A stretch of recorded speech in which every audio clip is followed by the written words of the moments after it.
Okay, so I got a lot of questions today with regard to social media, and they're varied. So there's going to be a few videos to avoid upload issues that will address this. But first thing I wanted to cover was ways to use social media to your benefit, whether it's a personal branding effort or whether it's for your business. There's a few things for you to think about.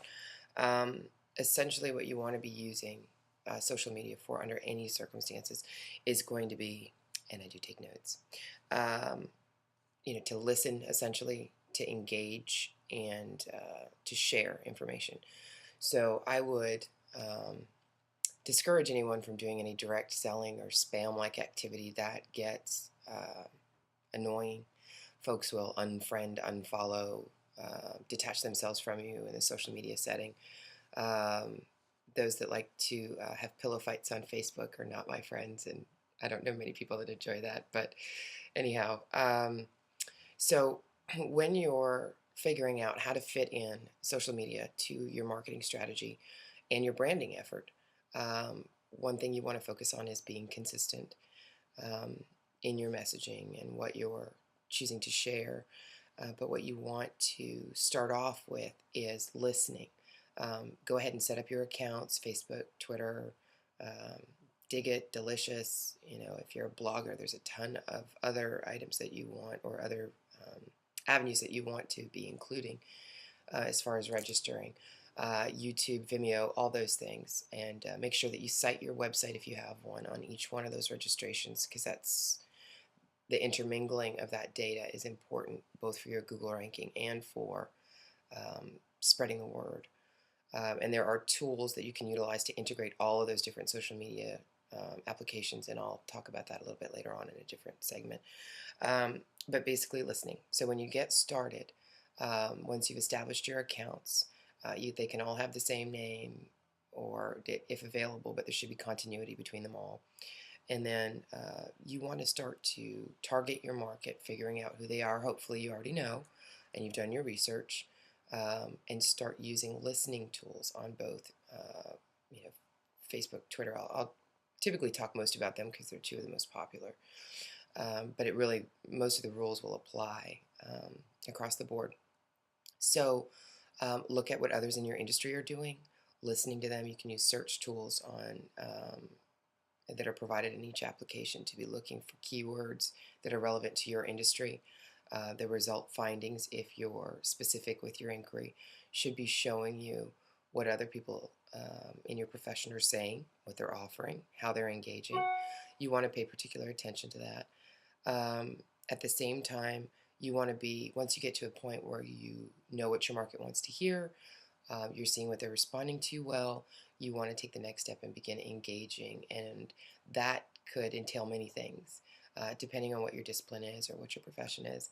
Um, you want to start talking to people, reaching out to, in a Twitter world, or the Twitterverse, you want to start following folks that um, are beneficial to your business, either spreading the word, you have something to learn, or you have something valuable to share.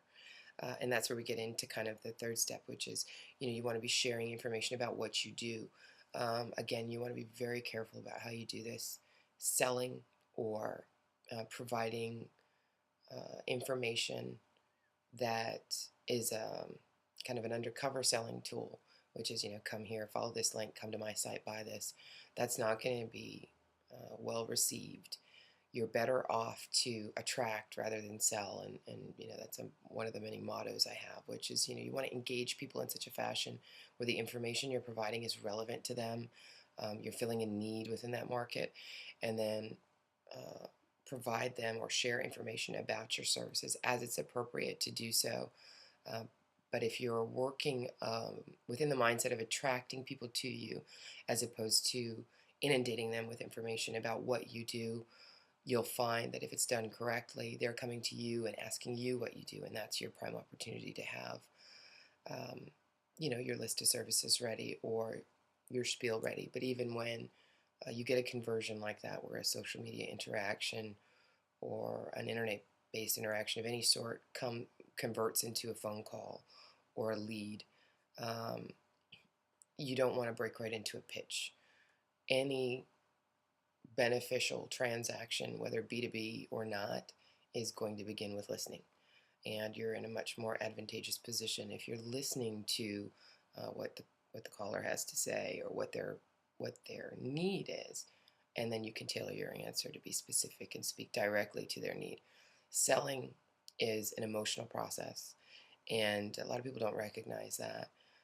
I'm less to do with sales as much as I am to do with what I'm doing now, um, advisory services, and then also providing some of the marketing materials that go into an overall marketing scheme over a long period of time. But people come to me to find that out. Not everybody knows exactly what I do, and I'm okay with that. Um, but when they do come, they've thought about it. Um, there's been something that I provided of value that engaged them, and that's a good practice for anyone to utilize, whether you have a product or a service. Um, but we'll go into a few more. I think I rambled a little bit there. We'll go in a little bit more into social media, um, which applications will work depending on the systems that you use, and how to utilize some integrated systems that'll make it a little less intimidating to operate social media. But again, just to recap quickly, go ahead and get yourself registered. I'll post a note probably tomorrow listing some sites that everybody should have a presence on. And again, integrate your own website if you have one. Make sure that web presence is strong. Listen, engage, and share. So start by listening. If you're new to social media, get it, get registered, get listening to not only your own market, but your target market, and figuring out what they need and what other people are doing. And that's some very soft competitive research for you, and it's free. So that's a good thing. So I will be back shortly, and we'll go over things such as Hootsuite and TweetDeck and BeeBerry user apps, and also um, for the love of iPhone, some of the applications that can make things a little bit easier for you when you're trying to maintain these different accounts. It can be overwhelming, but it doesn't have to be. So I'll be back.